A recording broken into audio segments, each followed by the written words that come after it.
Good morning class. आज की class में हम लोग देखेंगे पंचायती राज के बारे में, है ना। पंचायती राज व्यवस्था कहें या फिर कहें स्थानीय स्वशासन। तो आइए जानते हैं पंचायती राज व्यवस्था के बारे में। पंचायती राज व्यवस्था का जो दूसरा मतलब है वो स्थानीय स्वशासन। तो स्थानीय स्वशासन का अर्थ क्या होता है, सबसे पहले हम उसे जानने की कोशिश करते हैं। तो जो पहला पॉइंट लिखा है कि गांव और जिला के स्तर के शासन को ही स्थानीय स्वशासन कहते हैं, तथा इससे आशय ऐसे शासन से है जिसमें राजनीतिक शक्ति का विस्तार आम आदमी के हाथों तक हो, जिससे वे अपने स्थानीय समस्याओं का निराकरण कर सकें, स्वयं कर सकें, व प्रशासन में निर्णायक भूमिका अदा कर सकें, है ना। तो कहने का मतलब ये कि हमारे जो गांव स्तर पे, जो हमारे जिला स्तर पे जो शासन होता है उसी को हम स्थानीय स्वशासन कहते हैं। स्थानीय स्वशासन का मतलब हमारा ही शासन। जैसे आप मतदान के द्वारा आप एक अपने गांव के किसी व्यक्ति को आप प्रधान के रूप में चुनते हैं, ठीक है। अगर आप शहर में रहते हैं तो वहाँ पे आप पार्षद के रूप में चुनते हैं, मेयर के रूप में चुनते हैं, है ना। तो कहने का मतलब आप ही ने उसको चुना है ना, और उसके माध्यम से आप अपने ऊपर शासन कर रहे हैं, ठीक है। तो यह जो व्यवस्था होती है इसी को हम क्या कहते हैं, स्थानीय स्वशासन कहते हैं, ठीक है। और इसमें एक बात लिखी है कि जिसमें राजनीतिक शक्ति का विस्तार आम आदमी के हाथों तक है। इसमें जो राजनीतिक विस्तार है वो हमारे हाथ में है, ठीक है। हमारे द्वारा ही चुना गया व्यक्ति क्या बनता है, प्रधान बनता है या मेयर बनता है या पार्षद बनता है, ठीक है। और हम उससे जाकर के अपनी समस्याओं का निराकरण करवा सकते हैं, ठीक है। और प्रशासन में एक अपनी निर्णायक भूमिका अदा करते हैं, ठीक।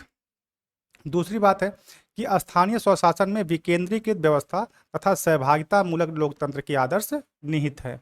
अब विकेंद्रीकृत शासन व्यवस्था का मतलब क्या है, इसका मतलब ही होता है कि किसी एक व्यक्ति के हाथ में शासन का ना होना, है ना।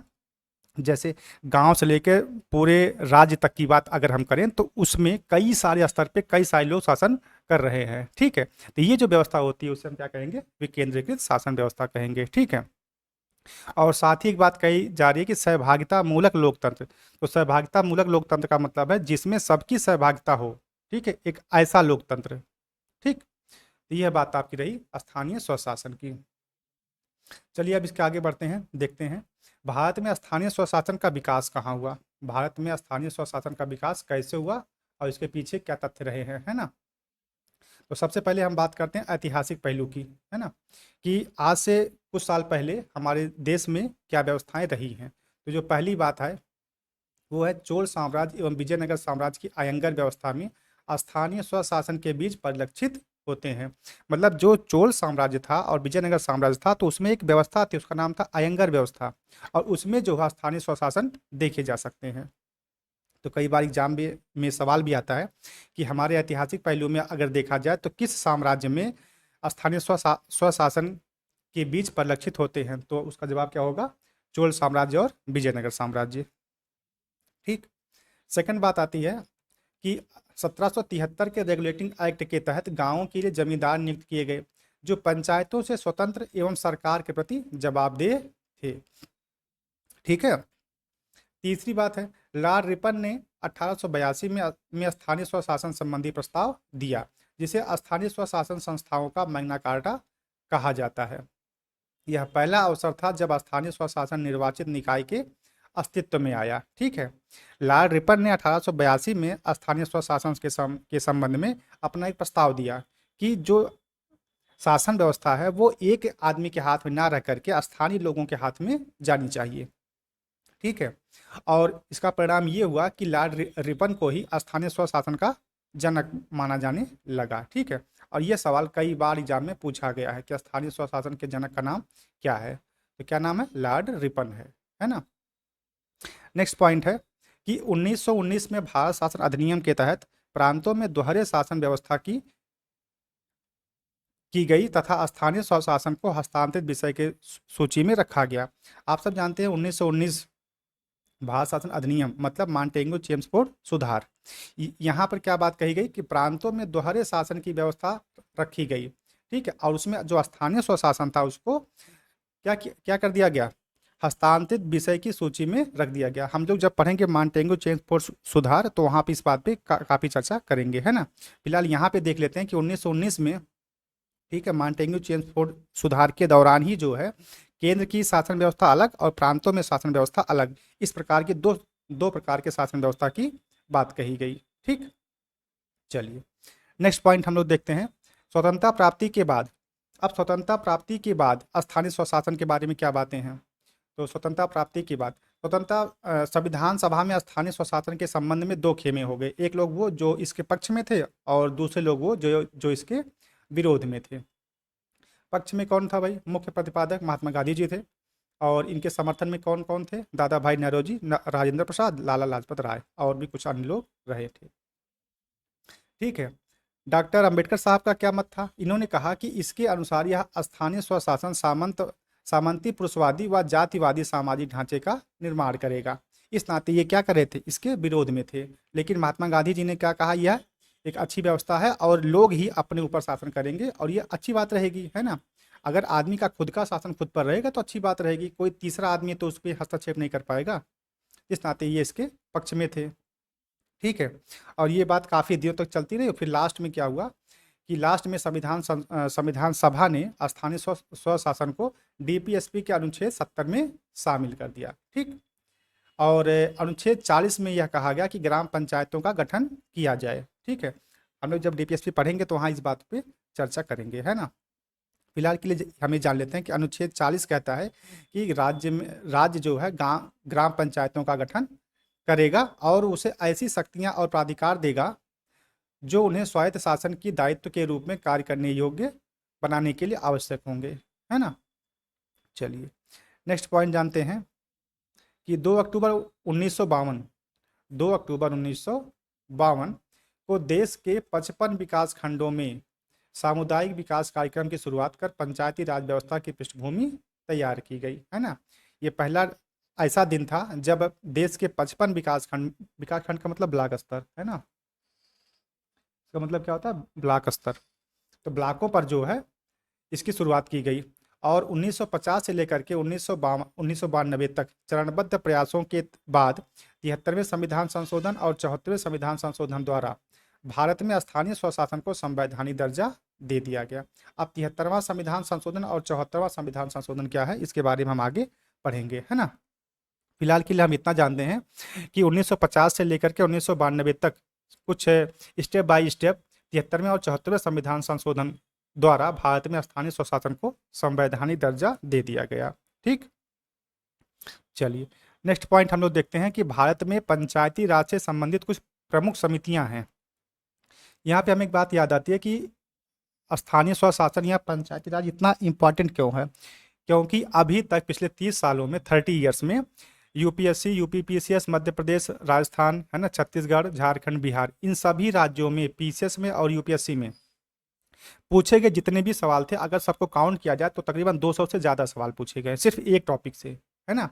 इसके साथ ARO भी है ना, यूडीए, एलडीए भी है।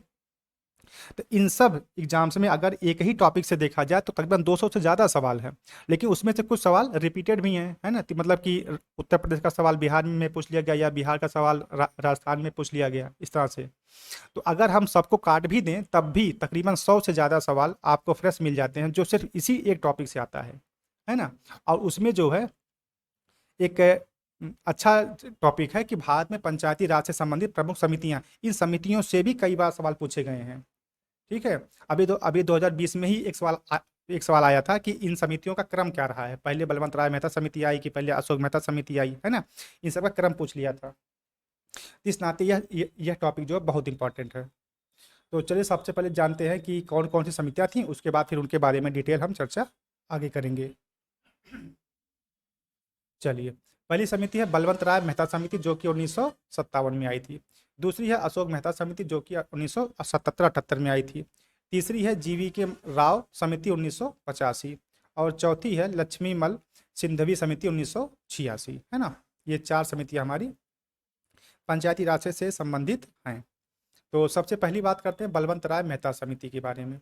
अब यहाँ से 4 सवाल बनते हैं। सबसे पहली बात ये कि बलवंत राय मेहता समिति का गठन कब हुआ था, इसके अध्यक्ष का नाम क्या था, है ना। और इन्होंने जो है अपने इस प्रस्ताव में क्या क्या बातें रखी थी। ठीक। तो सबसे इम्पॉर्टेंट है बलवंत राय मेहता समिति, सबसे पहले इसको जान लेते हैं। तो इसके बारे में देखिए जो पहला पॉइंट है वो है कि इसका गठन कब हुआ था। तो इसका गठन हुआ था 1957 में। इसके अध्यक्ष का नाम था बलवंत राय मेहता, मतलब उन्हीं के नाम पर इस समिति का नाम रखा गया था। तीसरी बात है कि नवंबर 1957 में समिति ने अपनी रिपोर्ट सौंप दी थी। चौथी बात है कि जिसमें पंचायतों की त्रिस्तरीय ढांचा बनाए रखने की बात कही गई थी, जो आज इस समय लागू है अपने गांव क्षेत्र में, वही व्यवस्था। इसमें क्या थी? पहली बात कि ग्राम स्तर पर ग्राम पंचायत, खंड या ब्लॉक स्तर पर पंचायत समिति, और तीसरी है जिला स्तर पर जिला परिषद, है ना। पांचवी बात कहता है कि 1958 में राष्ट्रीय विकास परिषद ने बलवंत राय मेहता समिति की सिफारिशें स्वीकार कर ली। ठीक, अब यहाँ पर एक नोट पॉइंट आता है, उसको आप लोग जान लीजिए, बहुत इंपॉर्टेंट है, ये कई बार पूछा गया है कि 2 अक्टूबर 1959 और 11 अक्टूबर 1959 ये दो ऐसी डेट्स हैं जब पंचायती राज व्यवस्था को क्या किया गया था? लागू किया गया था, है ना। चलिए, पहली बात हम लोग जानते हैं कि 2 अक्टूबर 1959, 2 अक्टूबर 1959 को राजस्थान के नागौर जिले में तत्कालीन प्रधानमंत्री पंडित जवाहरलाल नेहरू ने द्वारा देश की पहली त्रिस्तरीय पंचायत का उद्घाटन किया गया। और ये सवाल बहुत इंपॉर्टेंट है कि किस राज्य में हुआ था, तो सबसे पहले राज्य कौन सा है? राजस्थान है। फिर किस जिले में हुआ था? तो नागौर जिले में। किया किसने था? तो प्रधानमंत्री पंडित जवाहरलाल नेहरू थे। उसके बाद इसी 2 अक्टूबर के बाद जस्ट उसी 1-2 हफ्ते बाद 11 अक्टूबर 1959 को आंध्र प्रदेश के महबूब नगर जिले के सात नगर ब्लॉक में से प्रारंभ किया गया। ठीक, ये बहुत ही इंपॉर्टेंट पॉइंट है भाई, इसको अच्छे से रट लीजिएगा, याद कर लीजिएगा।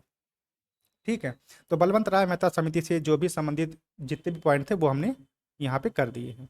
नेक्स्ट आपका आता है अशोक मेहता समिति 1977। अशोक मेहता समिति के बारे में क्या क्या बातें, इसको जान लेते हैं थोड़ा सा। तो इसका गठन कब हुआ था? 1977 में। जनता पार्टी की सरकार थी उस समय, और अध्यक्ष का नाम क्या था? अशोक मेहता। तीसरी बात है कि समिति ने अपनी रिपोर्ट 1978 में सौंपी थी, है ना। चौथी बात है कि समिति के अनुसार पंचायत व्यवस्था हेतु द्विस्तरीय मॉडल, जिसमें पहले स्तर पर मंडल पंचायत और दूसरे स्तर पर जिला परिषद अपनाने की बात कही गई थी, है ना। तो इसमें कुछ खास है नहीं। पांचवा पॉइंट है कि विकास पंचायत से अलग न्याय पंचायतों का गठन होना चाहिए, जिसका अध्यक्ष एक न्यायाधीश व SC/ST को उचित प्रतिनिधित्व मिल सके। यह बात बड़ी अच्छी इन्होंने कही थी अशोक मेहता साहब ने। फिर इन्होंने कही थी छठी बात कि पंचायतों के चुनाव दलगत आधार पर होने चाहिए, मतलब कोई पार्टी उनको सपोर्ट करे, उनके आधार पर इसका चुनाव किया जाना चाहिए था। सातवीं बात है कि पंचायती राज व्यवस्थाओं को संवैधानिक दर्जा दिया जाना चाहिए, और लास्ट में हुआ भी। आठवीं बात है कि आर्थिक स्रोतों के लिए कराधान की अनिवार्य शक्ति होनी चाहिए। एक नवा पॉइंट है, इस व्यवस्था में मूल्यांकन हेतु सोशल ऑडिट या सामाजिक अंकेक्षण होना चाहिए, मतलब जो भी पैसा खर्च हो रहा है उसका एक सामाजिक ऑडिट होना चाहिए, है ना। और 10वीं बात है कि मुख्य निर्वाचन आयुक्त की सलाह से राज्य मुख्य निर्वाचन आयुक्त को पंचायतों के चुनाव आयोजित करवाने चाहिए, कि जब भी चुनाव हो तो चुनाव ऐसे नहीं हो जाए, उसके लिए मुख्य निर्वाचन आयुक्त की सलाह लेनी चाहिए, और राज्य मुख्य निर्वाचन आयुक्त को पंचायतों के चुनाव हेतु चुनाव क्या करें? आयोजित करवाने चाहिए, है ना। तो ये कुछ बातें अशोक मेहता समिति की रही हैं। नेक्स्ट आपका आता है GV के राव समिति। इन्होंने क्या कहा भाई? GV के राव समिति का में पहला पॉइंट है इसका गठन कब हुआ? तो गठन कब हुआ? 1985 में, जब सरकार थी किसकी? राजीव गांधी की। दूसरी बात, इसका उद्देश्य क्या था? ग्रामीण विकास और निर्धनता उन्मूलन कार्यक्रमों में से संबंधित प्रशासनिक ढांचे की समीक्षा करना, है ना। और तीसरी बात रही है कि समिति की सिफारिशें क्या रही हैं? सिफारिशें ये थी, जो पहली बात इन्होंने कही कि अपनी समिति में प्रस्ताव रखा कि योजना निर्माण में केंद्रीकरण की प्रवृत्ति को घातक बताते हुए योजना के विकेंद्रीकरण की बात कही गई, कि मतलब सिर्फ सेंटर द्वारा जो आदेश मिल जाए वो हम अपने गांव में करें, ऐसा नहीं। ठीक है, इसके लिए हम भी कुछ काम कर सकते हैं, जिला लेवल पर कुछ काम हो, या राज्य स्तर से कुछ आदेश आए, या हमारी जो जो व्यक्तिगत समस्याएं हैं उन पर काम किया जाए, है ना। ये नहीं कि इसके लिए बस सिर्फ एक बार प्रधानमंत्री ने कह दिया कि हाँ इस गांव में तालाब बनना चाहिए तो बनना चाहिए, नहीं, अगर आवश्यकता है तो, है ना। और इसके लिए उन्होंने विकेंद्रीकृत शासन व्यवस्था की बात कही थी। दूसरी बात यह है कि जिला स्तर पर, दूसरी बात इन्होंने कही जिला स्तर पर जिला विकास आयुक्त नामक पद सृजित करने की बात कही, और इस पद को जिलाधिकारी से वरिष्ठ एवं अनुभवी व्यक्ति को दिए जाने की बात कही थी। इन्होंने कहा कि जिला स्तर पर जिला विकास आयुक्त नाम का एक पद सृजित कर दिया जाए, और जिसको जिलाधिकारी से भी वरिष्ठ एवं अनुभवी व्यक्ति को दिए जाने की बात कही थी। ठीक है, ये बात थी हमारी जीवी के राव समिति की। नेक्स्ट आपका है लक्ष्मीमल सिंधवी समिति। इनका क्या मतलब था, ये जब इन्होंने अपनी रिपोर्ट प्रस्तुत की तो उसमें क्या क्या बातें कही गई उसको जान लेते हैं। सबसे पहली बात थी कि विकेंद्रीकरण की व्यवस्था पर पुनः जोर देते हुए 1986 में राजीव गांधी सरकार द्वारा लक्ष्मी मल सिंधवी की अध्यक्षता में समिति का गठन किया गया। तो कब इसका हुआ गठन, 1986। सरकार किसकी थी, राजीव गांधी की थी, है ना। समिति के सुझाव क्या क्या थे उसको जान लेते हैं। पहला इनका सुझाव था कि पंचायती राज व्यवस्था को संवैधानिक दर्जा दिया जाना चाहिए। तीसरी बात, त्रिस्तरीय ग्राम, खंड और जिला, जैसा कि आज समय हमारे क्षेत्र में होता रहता है ना, कि गांव में पहले प्रधान का चुनाव होता है ना, और उसी के साथ जो है बीडीओ का चुनाव होता है जो कि क्षेत्र में देखता है बंदा, है ना, और उसके बाद जो है जिला पंचायत का चुनाव होता है। तो ये चीज़ें हैं। तीसरी बात है दलगत व्यवस्था को पंचायती चुनावों में नहीं अपनाना चाहिए। इन्होंने कहा कि जो अगर पार्टी चुनाव करवाएगी तो वो ठीक नहीं है, ठीक है, तो उसको अपनाने की बात से मना कर दिया इन्होंने। चौथी बात कही कि पंचायती राज व्यवस्था से जुड़ी समस्याओं के निराकरण हेतु पंचायती राज अधिकरण की स्थापना की जानी चाहिए। पांचवी बात कही कि राज्य वित्त आयोग का गठन एवं पंचायतों को करारोपण का अधिकार दिया जाना चाहिए, है ना। और छठी बात है कि गांवों के समूहों के लिए न्याय पंचायतों की स्थापना तथा राज्य के मुख्य निर्वाचन अधिकारी को पंचायतों के निष्पक्ष निर्वाचन की जिम्मेदारी दी जानी चाहिए। इन्होंने कहा कि राज्य के जो मुख्य निर्वाचन अधिकारी हैं उनको पंचायतों के निष्पक्ष निर्वाचन की जिम्मेदारी मिलनी चाहिए। ठीक है, ये कुछ बातें जो है लक्ष्मी मल सिंधवी समिति के बारे में रही हैं। तो यहाँ पे जो इम्पोर्टेंट बात है वो है कि बलवंत राय मेहता समिति के बारे में जितने पॉइंट्स हमने आपको बताए वो इंपॉर्टेंट है, उसको याद कर लीजिएगा, और इनका जो क्रम है वो याद जरूर कर लीजिएगा, है ना। और क्रम के साथ ये जो समितियां हैं ये कब गठित की गई और इसके अध्यक्ष का नाम क्या रहा है। ठीक है, बाकी जो सुझाव रहे वो ऑलमोस्ट जो है सब में एक जैसे ही आपको देखने को मिल जाते हैं। ठीक, अब सबसे इंपॉर्टेंट बात आती है कि 73वां संविधान संशोधन 1992, है ना। यहाँ से खूब सवाल बने हैं, खूब सवाल मतलब खूब सवाल बने हैं। ठीक, इसको बहुत बहुत सावधानी से समझने का प्रयास करिएगा। कि 73वां संविधान संशोधन 1992, ये संशोधन तत्कालीन प्रधानमंत्री पीवी नरसिम्हा राव के कार्यकाल में प्रभावी हुआ, है ना। चलिए, दूसरी बात कि विधेयक को संसद द्वारा पारित होने के बाद 20 अप्रैल 1993 को राष्ट्रपति की स्वीकृति प्राप्त हुई और 24 अप्रैल 1993 से 73वां संविधान संशोधन अधिनियम लागू हो गया। लागू कब हुआ, 24 अप्रैल 1993 से लागू हुआ, और ये प्रस्ताव कब आया था, 1992 में आया था, है ना। तीसरी बात है कि अतः 24 अप्रैल को राष्ट्रीय पंचायत दिवस के रूप में मनाया जाने लगा। ये सवाल कई बार पूछा गया आर में, है ना, पीसीएस में भी आया है कि राष्ट्रीय पंचायत दिवस किस तारीख को मनाया जाता है। तो कौन सी तारीख है, 24 अप्रैल को, है ना। क्यों, क्योंकि इसी दिन जो है 73वां संविधान संशोधन क्या हो गया, लागू हो गया था। चौथी बात कह रहा है कि 73वें संविधान संशोधन अधिनियम के माध्यम से पंचायती राज व्यवस्था को संवैधानिक दर्जा भी दे दिया गया। यह बात इंपॉर्टेंट है, इसको नोट कर लीजिएगा, है ना, कि 73वें संविधान संशोधन के माध्यम से पंचायती राज व्यवस्था को संवैधानिक दर्जा भी दे दिया गया। अब एक बात और जो कि अभी लास्ट ईयर में पूछा गया था कि इस संशोधन द्वारा संविधान में भाग 9 जोड़ा गया। कौन सा भाग जोड़ा गया, भाग 9 जोड़ा गया। भाग 9 में पंचायतें नामक शीर्षक के तहत अनुच्छेद 243 से 243 ड़ा या 243 से 243 ओ तक पंचायती राज से संबंधित उपबंध हैं। ठीक है, यह भी सवाल आता है कि भाग 9 में किस अनुच्छेद में पंचायती राज से संबंधित उपबंध हैं। तो किस में है, 243 में। तो 243 में 243 से लेकर 243 ओ तक ABCD करते हुए ओ तक पहुंचेंगे आप, है ना।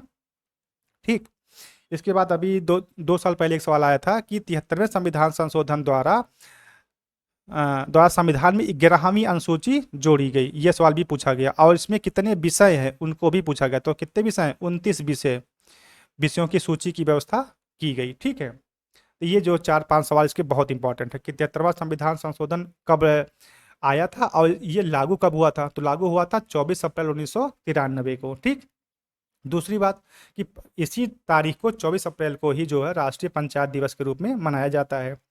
और चौथी बात यह है कि इस संशोधन द्वारा संविधान में भाग 9 को जोड़ दिया गया। ठीक, और भाग 9 में कौन सा अनुच्छेद 243, ठीक। और इसके बाद जो है 73 संविधान संशोधन द्वारा 11वीं अनुसूची भी जोड़ी गई। भाग 9 तो जोड़ा ही गया, साथ में 11वीं अनुसूची भी जोड़ दी गई, जिसके तहत 29 विषयों को इसमें जोड़ा गया, ठीक। ये कुछ बात रही है आपके 73वें संविधान संशोधन 1992 की। अब एक छोटा सा इसी में पॉइंट है कि ग्राम सभा, अब तो इसी के साथ होता ग्राम सभा की बात जान लेते हैं कि ग्राम सभा क्या होती है। ग्राम सभा क्या होती है जानते हैं कि ग्राम सभा कोई निर्वाचित निकाय ना होकर राज्यपाल द्वारा अधिसूचित गांव या गांव का समूह है, जिसके अंतर्गत वे सभी सदस्य आते हैं जो वहां की मतदाता सूची में शामिल होते हैं। तो ग्राम सभा में कौन कौन आएगा? जो लोग मतदाता सूची में शामिल होंगे। इस पर कई बार सवाल पूछा गया, छत्तीसगढ़ में भी पूछा गया, उत्तर प्रदेश में भी पूछा गया, इवन कि उत्तर प्रदेश मेंस में कई बार पूछा गया है ना। यूपी पीसीएस मेंस में कई बार ये सवाल आया है कि मतदाता सूची जो में जिन जिन का नाम होगा वो सब कहाँ शामिल होंगे? ग्राम सभा में, है ना।